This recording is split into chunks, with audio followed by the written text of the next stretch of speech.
عليكم. طبعا نقدر نقول وداعا للقطرات مع هذا الكحل العجيب. هذا كحل الأثمد الأصفهاني الخالص اللي هو أرقى وأفضل أنواع الأثمد، يعتبر علاج طبيعي لجميع أمراض العيون، منها القصر وضعف الرؤية والغواش والحساسية والجفاف والاستجماتيزم والتحسس من الضوء أو التهاب القزحية المزمن ومرض التراخوما، ويعالج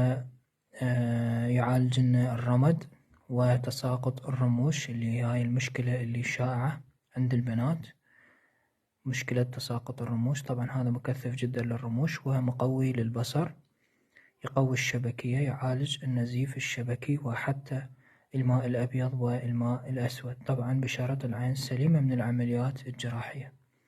طبعا هذا هو الأثمد الأصفهاني الخالص اللي هو مثل ما قلنا أغلى وأفضل أنواع الأثمد، ويعتبر علاج طبيعي للقصر، للضعف، للغواش، للعشو الليلي وكل ما سبق ذكره.